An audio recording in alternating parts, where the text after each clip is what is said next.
Welcome to the ReRooted Podcast with Francesca Maximé, trauma-sensitive mindfulness meditation teacher and poet. Together, we'll take a closer look at approaches to transforming trauma with insights from psychology, neuroscience, spirituality, social justice, and the creative arts. Join Francesca and her guests for an exploration of our shared connection and how we can cultivate greater compassion for ourselves and for others. If you'd like to support Francesca and the ReRooted Podcast, please visit BeHereNowNetwork.com/Francesca. Hey everybody, I'm Francesca Maximé. Welcome to our latest podcast where I have with us today a very special guest and someone that I think a lot of folks have probably read before, Dr. Carol Gilligan. She's an American developmental psychologist best known for her research into the moral development of girls and women, and her work has been credited with inspiring the passage of the 1994 Gender Equity in Education Act. She's the author of the landmark book, In a Different Voice, which I have right here, Psychological Theory in Women's Development. That was published in 1982, and currently she teaches at NYU. She received her PhD in social psychology from Harvard, working with Lawrence Kohlberg and Erik Erikson. And this is her latest book, which I just finished last week, Why Does Patriarchy Persist, with Naomi Snider. And I have to say, it is quite amazing, and I really appreciate all she has to say in there, and she's going to talk more about it today. So welcome, Carol. Thank you so much for joining us. Thank you, Francesca. My pleasure.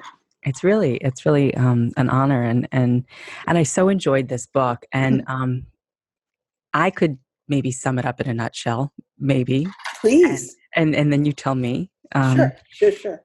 Because I love how you weave in the politics, you weave in the psychology, you weave in the sort of, social constructs and everything. That really, the patriarchy as a hierarchical structure is sort of a defense, a pre-guarding, if you will, against loss or against perceived loss. And that we kind of get caught in these structures because we're afraid to be vulnerable to love, and we're sort of trying to protect ourselves, and so we get caught up in this structure, and then it perpetuates a whole host of things that can be really problematic. Yeah, great summary. I mean, the history of the book has an interesting history, which was I was teaching a seminar with a colleague at NYU. He is a law professor, and our seminar was called Resisting Injustice. Why do people resist injustice? What encourages a resisting voice, and what suppresses a resisting voice? So I think this was 2014, and we had a student in our seminar, and she had come to NYU from London, from the London School of Economics. And in the week that we read my book, The Birth of Pleasure, which is the first of the books of mine, I had written that book after, first I did the work leading to In a Different Voice, really, which the title is that listening to women's voices changes the voice of the conversation about ethics and politics and human development and so forth. And then I spent 10 years with my students doing research with girls, and particularly girls narrating their experiences in coming of age. So girls starting with 7 and 8-year-olds and moving to adolescence. And then as girls reached adolescence, they were really up against something that was encouraging them. And I think you'll appreciate this, to separate their thoughts from their emotions, their minds from their bodies, themselves, their honest voices from their relationships. And they resisted making these separations. I mean, as one 13-year-old said, I'm going to lose my mind. I mean, in other words, I'm going to lose being in touch, being able to think about my feelings, like my thoughts connected to my feelings and my embodied mind, basically. I mean, she said the mind is connected. This is a 13-year-old, to your heart and your soul and your internal feelings and your real feelings. And she Wow. contrasted her mind with her brain, which she said is in your head and connected to your intelligence and your smartness and your education. And she said, she was amazing. She said, children have the most mind, little children, because they don't have much of a brain. I love that. Children have the most mind because they don't have much of a brain. Beautiful. I mean, mind meaning it's in touch with your heart and your soul and she said, but at the course of growing up, you can forget your mind because so much is shoved at you into your brain. So it was really seeing girls' resistance to making separations that would undercut basic human capacities, such as empathy and cooperation and mutual understanding. And so in 2002, I wrote this book called The Birth of Pleasure. And I mean, the title comes from the end of the Cupid and Psyche myth, which ends with the birth of a daughter named Pleasure. And it was a myth, I thought, that was a resistance to basically girls coming of age and losing touch with their voice, their feelings, and so forth.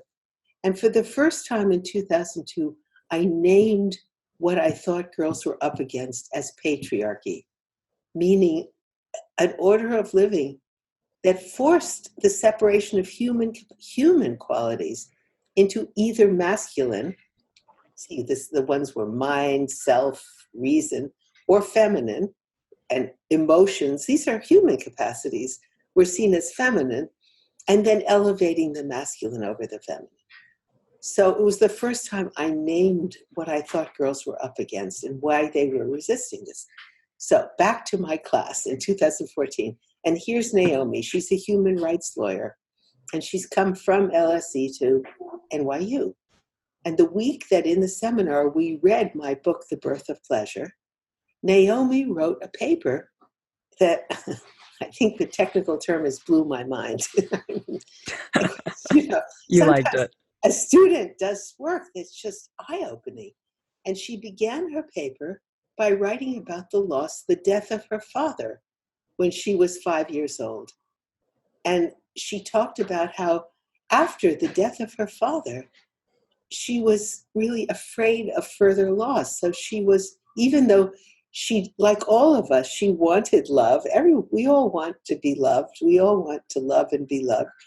She was reluctant to actually expose herself to the vulnerability of loving because of fear that, again, she would experience loss, like her father's death. So then she read my book, The Birth of Pleasure, and I talked about girls reaching adolescence.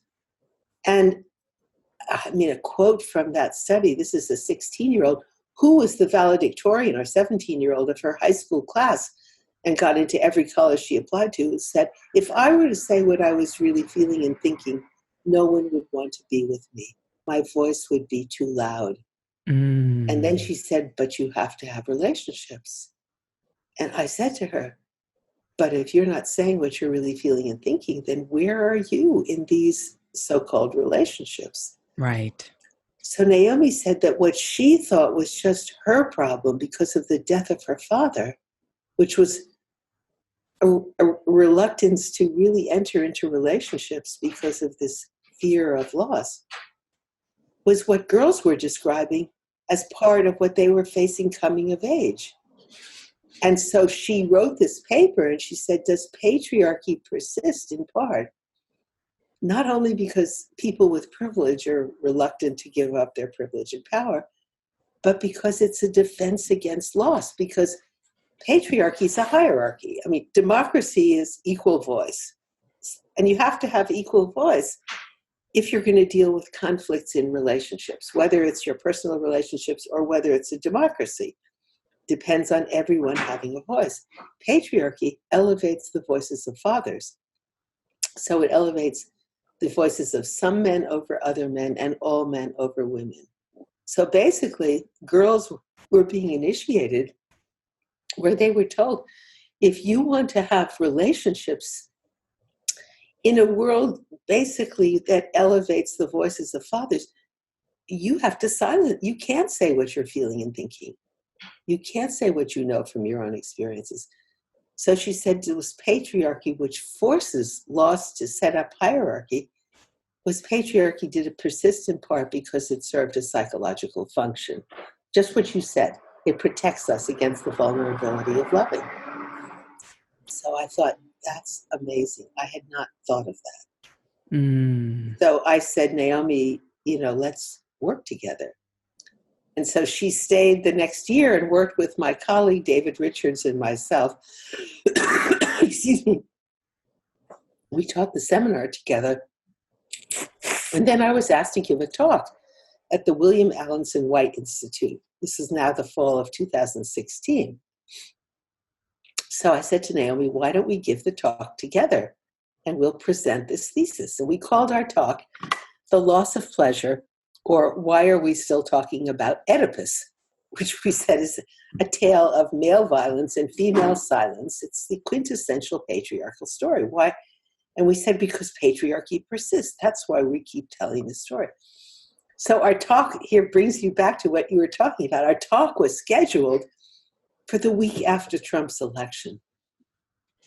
And, as I told you, we thought people would say patriarchy, that's so over. I mean, that's in anthropology. By this point, patriarchy was appearing on the pages of the New York Times. So nobody was arguing, does patriarchy persist? So then the question is, if what we want as human beings, what we all want are loving relationships, why do we perpetuate this structure which really poses an impediment? Yeah, I love that. It's such an interesting intersection from the work that I've been doing as a mindfulness teacher and as a trauma student, and really just understanding the sort of physiological bases for trying to protect ourselves in terms of safety and, as some might call it, the negativity bias, or, our sort of desire to really kind of want to pre-know certain things, right? We want to kind of pre-know. That's my little term that I've come up with. You like Right. that term? I do. And and of course that's the antithesis of being in the now, or being in the present, or being in relationship where you can't pre-know because there are two people there. Right. It's always that ever continuous dynamic. And when you don't really know how to do that with confidence in a boundaried way, that protects you in a way but leaves open space for there to be a back and forth and relational field of growth, then perhaps the default is to go back into this more shut down, protecting against perceived loss, perspective, and going along with this structure that it's sort of like the devil you know versus the devil you don't know. Right. Yeah. No, absolutely. Well, I'm so glad that she was fortunate enough to capture your attention and that you were able to write this. I mean, as a teacher, that's the dream, when a student, basically takes your work and then takes it to a place that you haven't taken it. That's an amazing experience for a teacher. Yeah. Exactly. Yeah.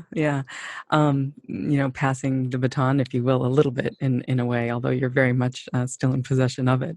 Well, we wrote our book, which was, what I love about this book is we write it in two voices, because there are sections that are Naomi, and she writes about the death of her father. I mean, there's no way we could write that in one voice. It's her voice. And then I write about my voice, my experiences, and we go back and forth. And the book sort of evolves as a conversation between the two of us. Yeah, it does. I attest to that because I enjoyed it. I mean, mine is dog-eared and underscored, and I always take notes in the back. And I got to tell publishers, you got to leave a few blank pages at the back of every book that's published. That's a great idea. Because I take notes and I end up writing them in the glossary and in the references and all that, because there's a few margins there that I can kind of, but that's just a note to publishers that are listening. So let's start with something that you said earlier, which is the feminine voice is really the human voice. Why does it have to be split? It's the human voice. It's so interesting, Francesca, because I started my work, I wrote the essay In a Different Voice in the 1970s. And between then and now, there's been just a growing consensus that as humans, we are relational, responsive beings. I mean, first of all, we're born with a voice, the ability to communicate our experience. I mean, even before language, babies, they laugh, they cry, and with a desire and really an ability to engage responsively with others. So these are human capacities, and increasingly, across the human sciences, neuroscientists, anthropologists, so forth, they're saying, that's who we are as humans, and that was key to our survival as a species, is our, capacity to cooperate and care and be empathic, pick up what other people are feeling and thinking. So what's so interesting is, when did that get gendered feminine? And that's where the word patriarchy comes in, because this taking of human capacities and saying, reason is masculine and emotion is feminine, or the self is masculine because men are supposed to be able to stand alone and be autonomous and be self-sufficient. And women are supposed to be relational and emotional and responsive to other people. And we don't really have a voice of our own. First of all, none of this is true. So, in a sense, why would anyone repeat this? Men think and women feel. It's not true. Men have selves and women have relationships. You can't have a relationship if people don't have a self or a voice. And neuroscientists say, if people separate their thoughts from their emotions, they lose touch with their experience. And it's a result of brain injury or trauma, that separation. So one of the things that I discovered in my research is what had been called development, separating reason from emotion, the mind from the body, the masculine, so-called, from the, quote, feminine, was in fact a response to injury or trauma. And that's when I started writing about resistance, that children resist this. I love that. And I want to get back to that, but I also want to expose what you do in the book, which is really a very often omitted fact around the Oedipal story with King Laius. So can you give us the little repeat there of what he did to put that wheel in motion that nobody talks about? Isn't that amazing? It was astonishing to go back and read that the Oedipus story is a trauma story, because it starts with Oedipus's father, the king, Laius, sexually abuses a young boy. This is a sexual abuse story. And what he's told is the god Apollo sends him a message through his oracle that retribution will come in the next generation at the hands of his son. So Laius marries Jocasta, and they have a baby, and they have a son. That's Oedipus. So Laius thinks, oh my God, this son is going to kill me, because that will be the retribution for my having abused a young boy.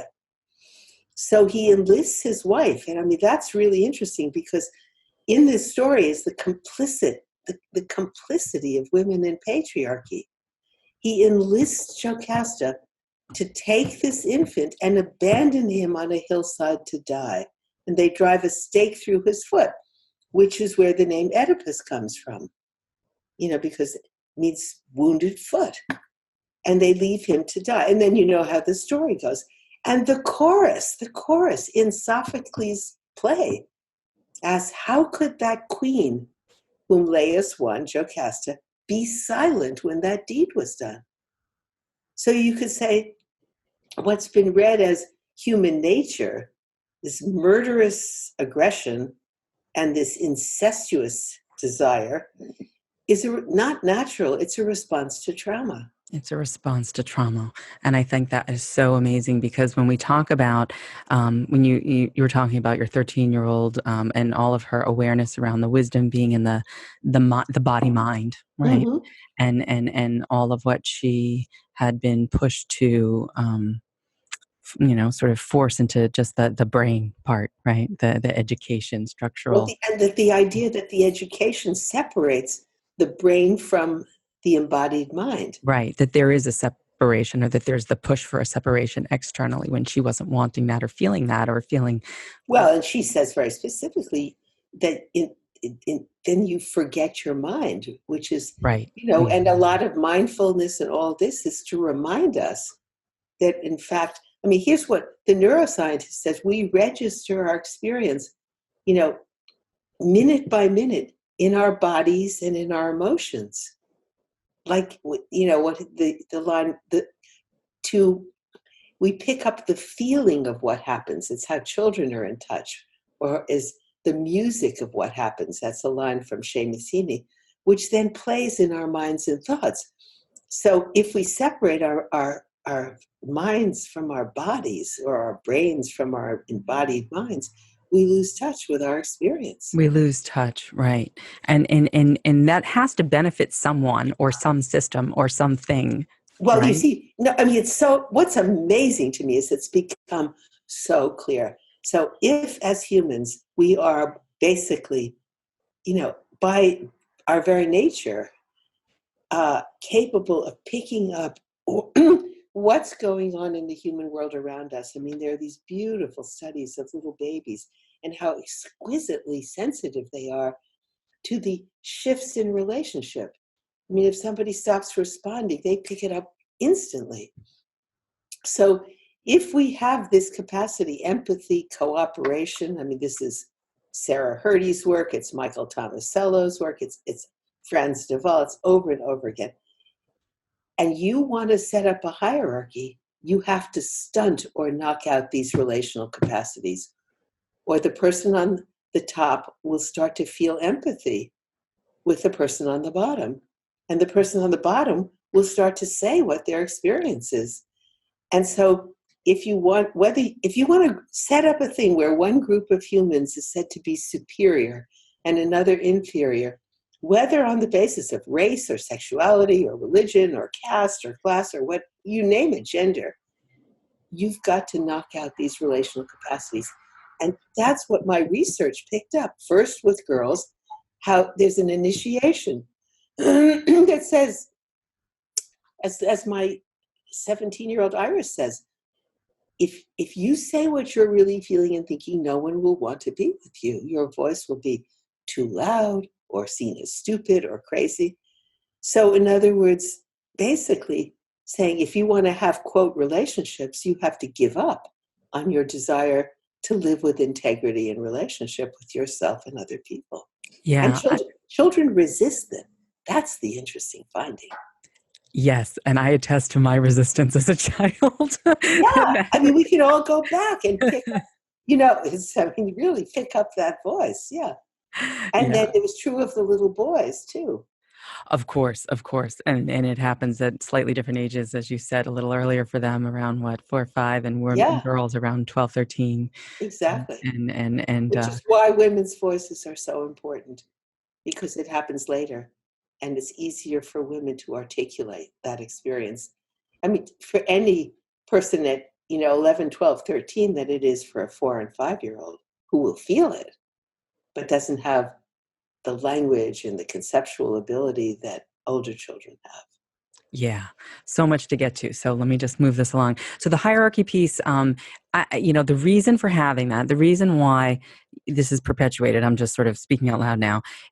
Why would that be? We're cutting us off from, we're sacrificing relationship, the capacity to be in relationship to ourselves and to others that are meaningful to us. You talk very poignantly about stories, in the book about young boys who, were friends, and then one, was gay and the other one didn't want to be with a boy who is gay, and so he pulled back even though he was his best friend, and how he later felt bad about that, and that he was sacrificing his most meaningful relationship for this place in society, quote unquote relationships that of course did not have any of the vulnerability and spaciousness and complexity and love and depth that relationship of his best friend. Yeah, he said this was Adam. We start the book with Adam's voice. He's a law student in his 20s. He says it's the greatest regret of his life so far. Right. And I almost want to say, and this is just me, that a lot of people maybe encounter that in like a marriage, right? Like they have that, Yeah. and then they get divorced and they regret it or something. And then they, keep marrying the wrong person later because they haven't resolved the right thing. Anyway, that's my own little piece. But anyway, so this idea of you talk about it's about resistance. You talk about, the resistance. And then I want to get into when you notice that it's not feeling right, when you notice that there's being cut off, because Dan Teagle talks about integration and establishing a cohesive narrative. Everything about mindfulness is about remembering, like member of our corpus, right? Integration, bringing it back together, and cultivating that sense of wholeness and integration. The resistance, when you're starting to notice this, the resistance is just putting voice to like, hey, that ain't right, you That's know? exactly right. I And mean, yet, then you become the troublemaker for saying that. well, here's what, we make 3 discoveries in the book, but let me just say the word resistance. It was the first thing when I started to write about my work with girls. My first thing I wrote was called Joining the Resistance. And I thought it's such a beautiful word because, we talk about the immune system, that a healthy body resists infection. I mean, that's so a healthy psyche resists the loss of basic human capacities. So I talked about a healthy resistance to losing vital parts of ourselves. And then how within certain social contexts and structures, patriarchy being one of them, or you could say within oppression, this resistance, this healthy resistance, which is the healthy psyche, it's like the healthy body, becomes a political resistance of children speaking truth to power. And because they're talking about their experience, and then they get the pushback of you can't say that, or so forth, or if you say that, this is what will happen to you. And then it goes into what we called psychological resistance, my graduate students and I, meaning a reluctance to even know what you know, all the kind of shutting down that I'm sure you talk about a lot on your program. Yeah. And what we noticed, Naomi and I, because when she was writing about loss, I said, Naomi, you have to read the literature on loss. And I, said, among the people who've written, exquisitely about loss is the psychologist John Bowlby. And he did these beautiful observations of young children separate, like if they went to hospital or during the war when they were sent out of London to keep them safe, that the first response to loss is protest. The second response, if the protest is ineffective, is despair. I mean, you sort of give up on the hope that you could reconnect with this person that you've lost. And then where despair leads ultimately is to detachment. And one of the signs of detachment that Bowlby describes is the child becomes more involved with objects than with people. Materialism. Yeah. So we said, wait a minute, what Bowlby is describing as the trajectory of response to loss is what my colleagues and I were witnessing among these girls at adolescence, of moving from a healthy resistance or a protest, like the 13-year-old, I'm going to forget my mind if you push me to despair, and then to detachment. But what I think is so interesting about that is if I forget my mind, then I'm going to do materialism, which means I become a consumer, not a citizen. And Isn't that interesting? That's right. Beautifully put. I love it. I become a consumer, not a citizen. Right. And I move from relational to transactional. Exactly. That's exactly it. So we made 3 discoveries in the book. One is that the trajectory of children undergoing this initiation was first a healthy resistance to the loss, and then if that was ineffective, to despair and detachment. Then we said, wait a minute, the ideals of manhood and womanhood under patriarchy, that is the strong, self-sufficient man who doesn't need anyone to care for him because he's completely blah, blah, The avoidant attachment archetype. Yeah, that's exactly right. That's the ideal of masculinity, autonomous man And the ideal of femininity is this endlessly sacrificing, caring woman who cares for other people and has no voice, seemingly has no voice of her own. Boundaryless. That those are what Bowlby calls pathological responses to loss, meaning responses to loss that become in themselves barriers to finding relationship again. Which is so true, because if you look at what we're talking about, which is attachment theory, John Bowlby obviously studied this with Mary Ainsworth because his nanny, right, left. And so he was wounded, right? And That part I don't know, but I know that he observed the young children. Right. Something sensitized him to pick up what was happening to them. Yeah, I think if I'm correct, I may not be, but I'm sure folks can chime in. It doesn't really matter. Yeah. It's descriptively accurate. Yeah, that the work was around, so you have the secure attachment, which is when you get, needs met and you're attuned, your early caregivers are attuned to your needs and they can hold that relational space with you. Good or bad, it's good enough, rupture and repair, you kind of keep coming back, all those things that Ed Tronick has shown also in his research. Right. And then we write about Ed Tronick in our book. Yes. And our third discovery was that what patriarchy does is, because you mentioned rupture, that in relationships we constantly lose touch with ourselves and others and then repair that rupture, is patriarchy shames the move to repair. Yes. It calls it unmanly. Like to little boy, why do you need, someone to be there for you? Or not what a good woman would do. And so you can't even say you're sorry. Yeah, and you can't deal with the rupture, so the loss becomes irreparable. And then what we say is then you can set up any form of hierarchy because you've knocked out the human capacities that will basically subvert oppression.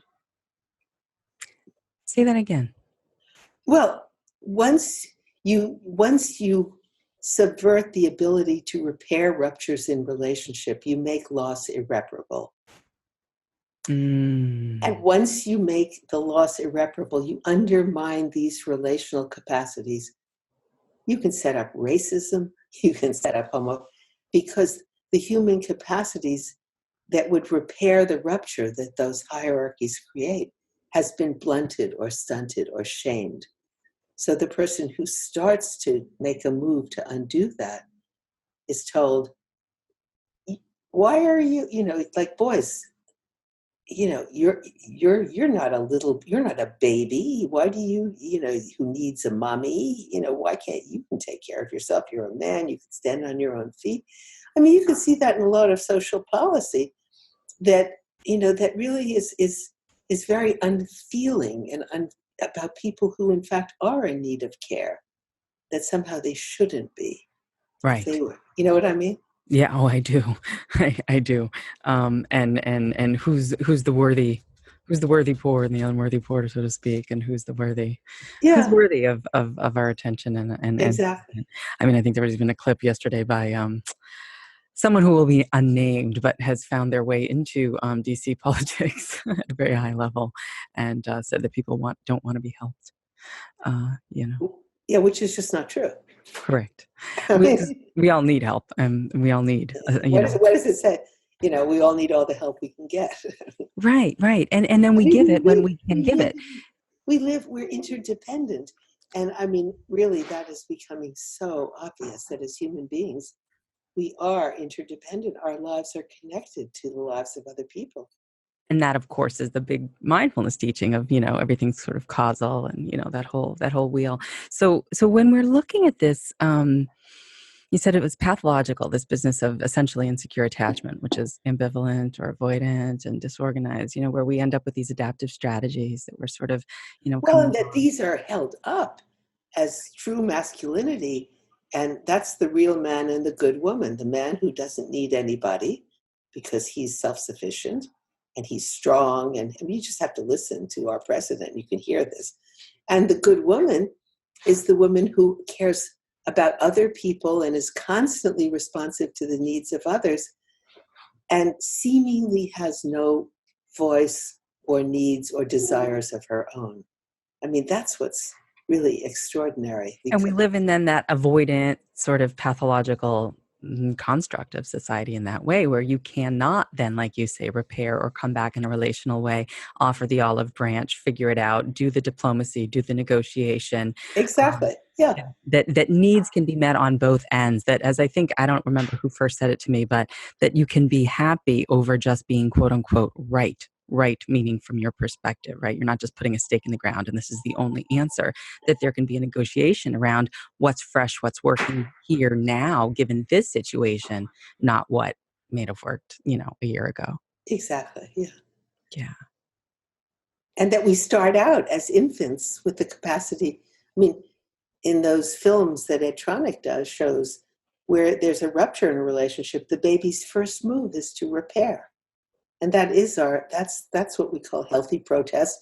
We also call it the anger of hope, as opposed to the anger of despair. Right. I wrote that in the back of the book also. Yeah. I loved that.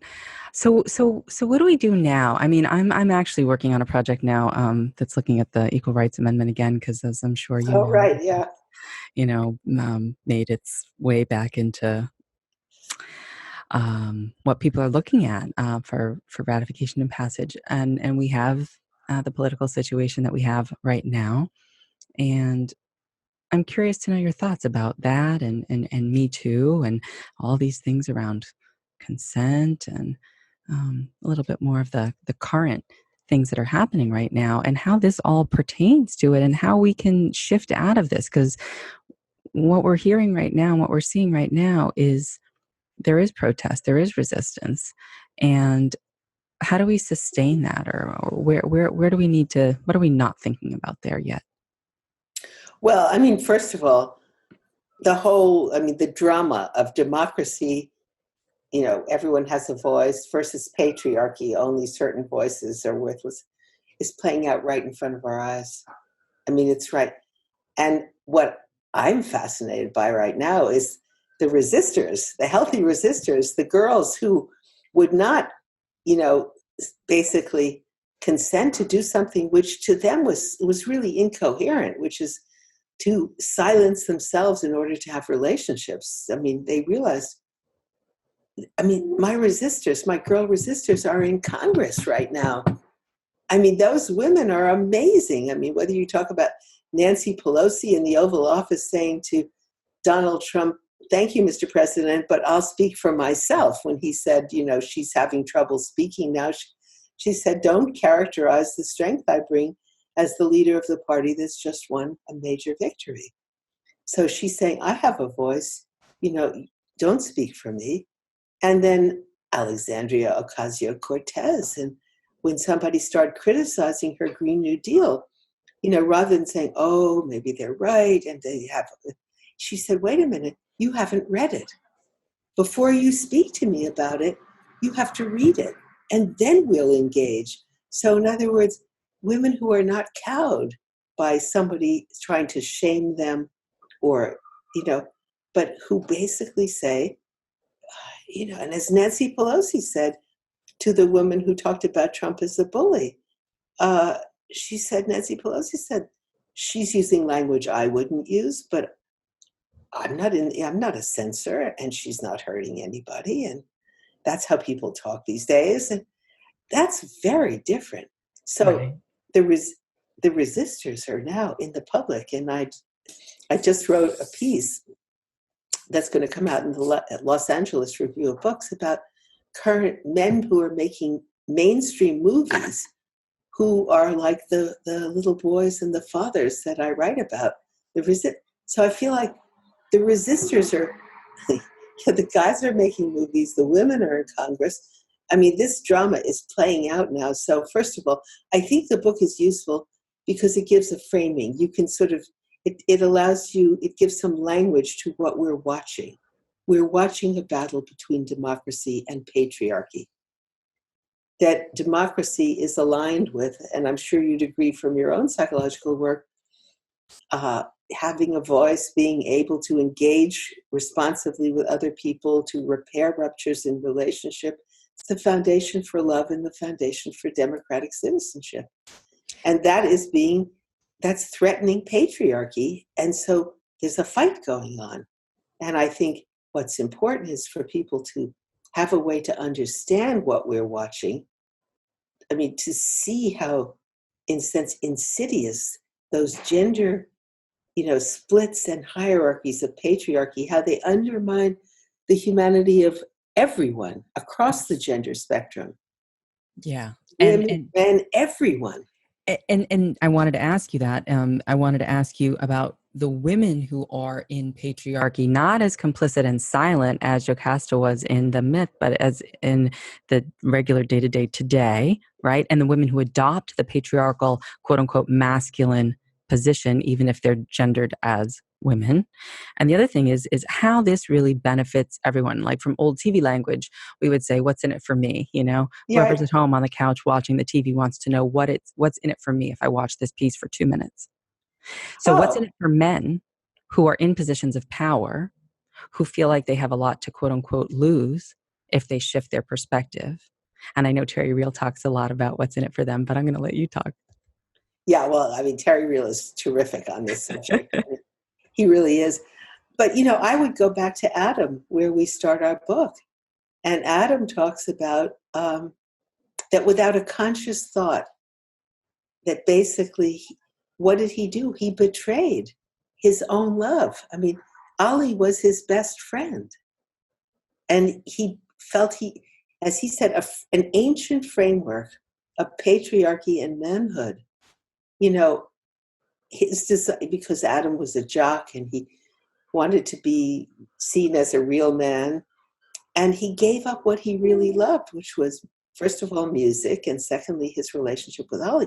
You want to hear a beautiful story. Adam was a student in the same seminar that Naomi, not the same year, but another year. As his final project, he composed and sang a song to Ali, his friend, really talking about his regret for having broken the friendship when he learned Ali was gay. And Adam says the culprit was a ghost. It's a force that's not tangible, but pervasive. So I think men pay a huge price, and they pay it in their intimate relationships, and they pay it in the dysfunction of the society.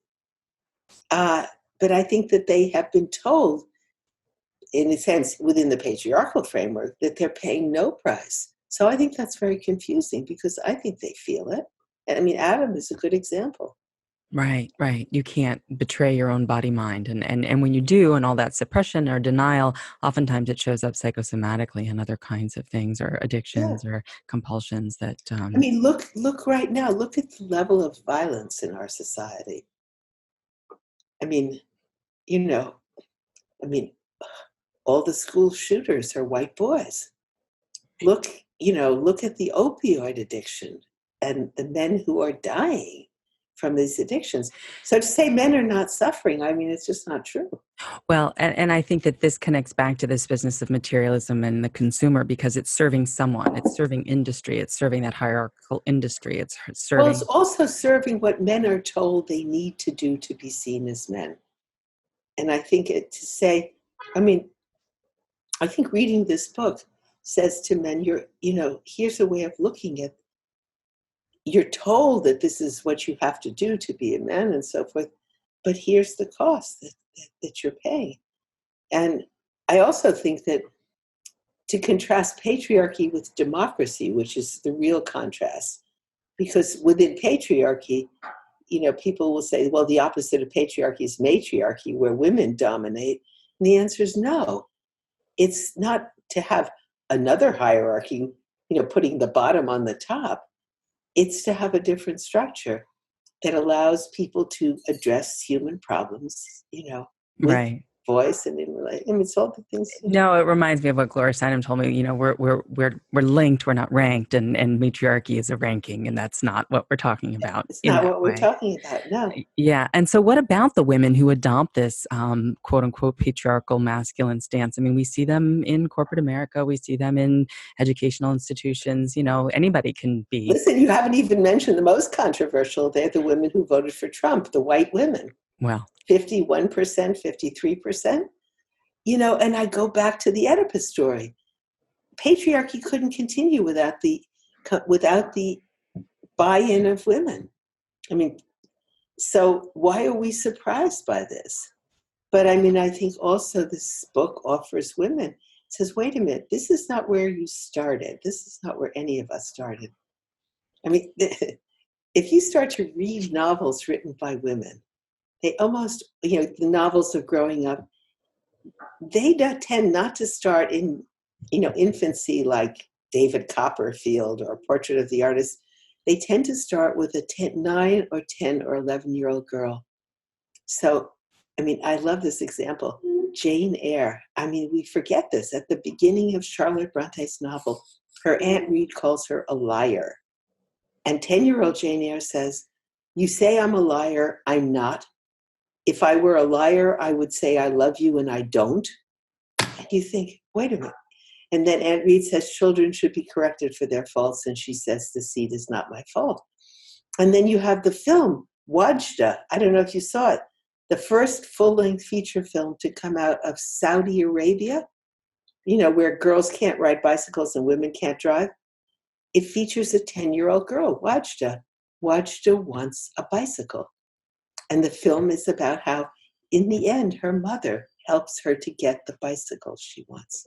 Yeah. So this is a human voice, is what I'm saying. That, and if you want to maintain a patriarchal order, you have to silence that voice. Right.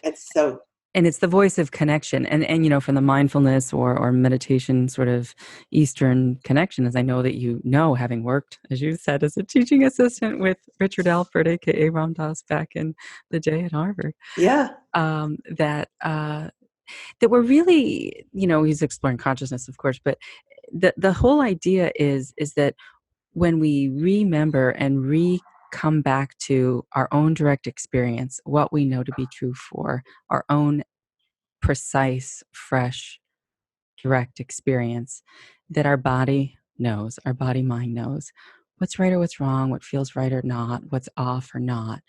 And it's sort of like the way that the elephants ran to the hills when the tsunami hit. Yeah. No, but it's how animals know. It's how babies know. I mean, if you have a young child in a room and the adults are upset, the child picks up what's going on, even though the child doesn't necessarily have a lot of language, but you feel it. I mean, it's exactly, yeah. It's so that's in the ether and it's in the air. And as humans, we're so sensitive. I mean, in the beginning. And the question is, you can encourage that sensitivity, you can educate that sensitivity, you can develop it, or you can stunt it. Right. And naming it can be a threat to the system, the family system, if you name incest, the family system, if you name, sort of alcoholism or stoicism, to the degree that there's not a lot of connection and, human touch. Well, and I mean, I teach Judy Herman's A Forgotten History about how, it gets named, people, and then suddenly everybody knows about it. And then suddenly there's this forgetting of it. And it's as though people never knew. So I feel like this is another moment where things that have not been talked about are suddenly being talked about. And in that sense, it's both, it's a time of great concern because, I mean, we really have patriarchy and power in this country right now. I mean, in the White House, in the Senate, and so forth. But we also have the resistance in the public sphere. And so I think it's really, I mean, I'd like to believe that our book is helpful, almost like giving people a guide. Oh, I think it is. Yeah, no, for sure. Because it's an explainer of where we are now, where we've been, and also sort of all of the reasons that we, came to be personally and, structurally. And before we close, because we're at the end of our time, would you mind touching on the Equal Rights Amendment and its recent sort of resurgence? Well, I honestly think of, I thought, Hillary Clinton said it. Women's rights are human rights, and human rights are women's rights. And so it's very puzzling to me. What is the argument about the Equal Rights Amendment? I don't see that, I don't see that that's something to argue about. Of course, when we talk about human rights. I mean, women are human beings. And I mean, what we're talking about is patriarchy persists because, in a sense, its persistence depends on going after and stunting basic human capacities, in everybody. And I think the encouraging thing and the optimistic thing is this capacity for resistance, like the healthy body. And from the work I did, with girls and then with young boys and their fathers, and then with Terry Real, who you mentioned, we saw couples together for a while. And it was so interesting because Terry would listen for the voice of trauma. He has such a good ear for that. And I would listen in men for where is the emotionally intelligent, sensitive 4, 5-year-old boy? The boy who says to his mother, "Mama, why do you smile when you're sad?" I mean, who reads emotions. And where in every woman, I would say, somewhere in this woman is the honest, perceptive 10-year-old, 10, 11-year-old girl. The one who says, if I were a liar, I'd say I love you and I don't. I mean, who just says what she really feels and thinks. Right. And that's it. That's in all of us. I mean, that's where we start. So I find that as and Naomi and I, in our book, that's the optimism is the resistance is there, and the healthy protest and the anger of hope. I mean, to encourage these, to recognize them and to respond to them, not try to discourage them. Yes, and to move through that, to do as Adam did, is to move through that process of grief, right? Sometimes it's to grieve, and then it's to reinitiate the spark, if you will, and that reconnection. And I think that it's not just one or the other; it's both and. It's all of it. It's the whole catastrophe, as we like to say. To feel the loss, mm-hmm. to register the loss, and the sadness around it, and then, as I think, and to respond to it by protest, by trying to repair, by moving to repair. Right. And not getting caught up in the shame that's put on you around that attempt at repair. Yeah. Beautiful. Well, we're going to, I think, leave it there for time reasons. Not that we couldn't speak forever about all of these things, but I really appreciated. The book is Carol Gilligan with Naomi Snider, Why Does Patriarchy Persist? It is an excellent book. And of course, Carol has a million other books and is active, and I'm looking forward to your new publication. You said, I think, in the LA Review. Also. So anything else you'd like to add before we close for the afternoon? No, just to call attention to that terrific cover, which was done by a woman, that someone took is it a pink crayon or pink lipstick and tried to scratch the word patriarchy out, and it keeps coming through. And I thought it's great. Right. Yeah. Just to hold it up again and look at that and highlight what you're talking about, because it is stubborn, right? Yeah.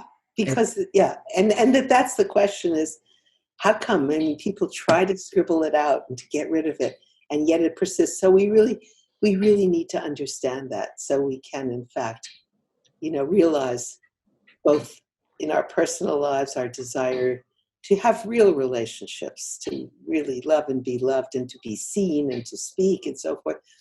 And in our democracy, to really realize what is the challenge of democracy, which is we all have a voice. We all have a voice. And thank you, Dr. Carol Gilligan, for sharing your amazing voice and work with us today. Thank you. Thank you so much for this wonderful conversation.